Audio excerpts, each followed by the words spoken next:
What happens when an undercover CEO hears an employee crying in the kitchen? What happens when the most powerful person in the company hides in plain sight, only to discover the raw, unfiltered truth about the people who keep the business alive?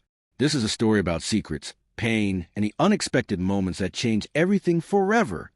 The morning sun filtered through the blinds of a small, modest apartment. The room was quiet, save for the soft hum of a coffee machine. A man stood by the window, staring out at the city below. His name was Darren Cole. To the world, he was the CEO of a thriving company called Horizon Enterprises. But today, he wasn't Darren Cole, the CEO. Today, he was Darren Cole, the new hire, a temporary employee, a nobody. Darren had always believed in leading by example, but lately, he'd felt a growing disconnect. Reports, numbers, and board meetings had become his world. He'd lost touch with the people who truly made Horizon what it was, the employees, the ones who clocked in every day, worked tirelessly, and went home to lives he knew nothing about. So he'd made a decision. He would go undercover. He would become one of them. And he would really see what life was like on the other side. The office of Horizon Enterprises was buzzing with activity.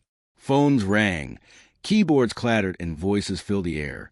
Darren walked in, dressed in simple clothes, his hair slightly messy and a nervous smile on his face. He introduced himself as Darren, the new guy in the marketing department. No last name, no titles, just Darren. The first few days were humbling. Darren struggled to keep up with the pace of work. He made mistakes. He asked questions. And he listened, really listened. He heard the laughter in the break room, the complaints about long hours and the quiet sighs of exhaustion. But it was on his fourth day that something happened, something that would change everything. It was late in the afternoon. Darren was heading to the kitchen to grab a cup of coffee when he heard it, a soft, muffled sound. At first, he thought it was the hum of the refrigerator, but as he stepped closer, he realized it was something else. Someone was crying. He paused, his hand hovering over the door handle. Should he walk in? Should he leave? Curiosity and something deeper pulled him forward. He pushed the door open gently. There, sitting on a stool by the counter, was a man. His shoulders shook as he buried his face in his hands.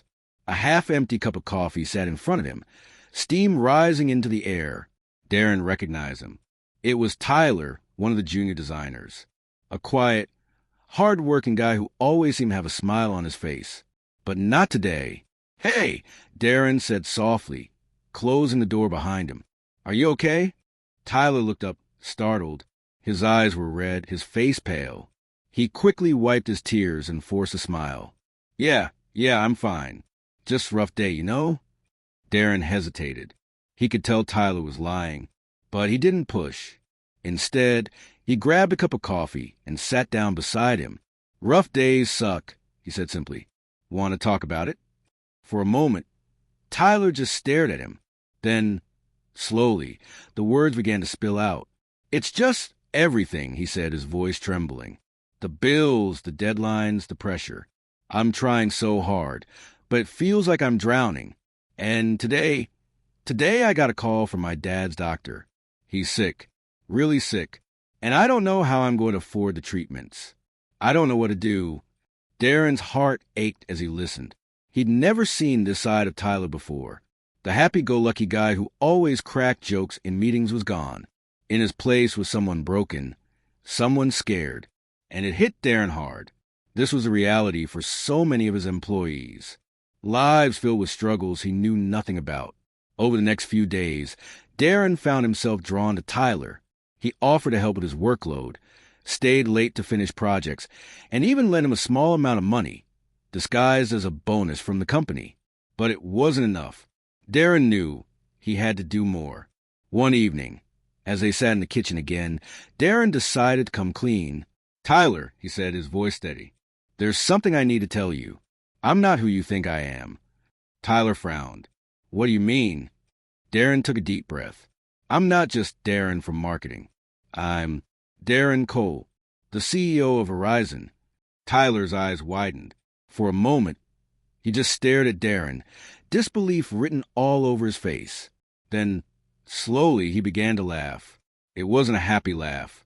It was bitter, almost angry. "You gotta be kidding me," he said. "This whole time you've been spying on us? Watching us struggle?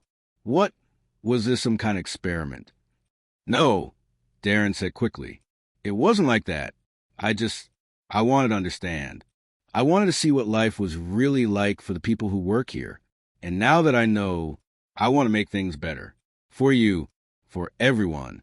Tyler shook his head. "You think throwing money at the problem will fix everything? You think a few extra dollars will make up for the stress, the long hours, the feeling of being completely alone?" "No," Darren said quietly. "I don't, but I want to try. I want to make Horizon a place where people feel valued, where they don't have to hide their pain, where they can ask for help without fear. And I need your help to do that." The days that followed were a whirlwind of change. Darren announced his undercover mission to the entire company, shocking everyone. But instead of anger, he was met with hope. Employees began to share their stories, their struggles, and their ideas for making Horizon better. And Darren listened. He implemented new policies, increased benefits, and created a support system for employees in need. As for Tyler, he became one of Darren's closest allies. Together, they worked to create a company culture built on empathy, understanding, and genuine care. And slowly but surely, Horizon began to transform.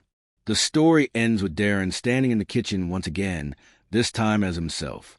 He looked around at the employees laughing, talking, and supporting each other. And for the first time in a long time, he felt proud, not of the company he'd built, but of the people who made it what it was. The moral of the story? True leadership isn't about power or titles. It's about understanding, compassion, and the courage to step into someone else's shoes. Because sometimes the most powerful thing you can do is simply listen.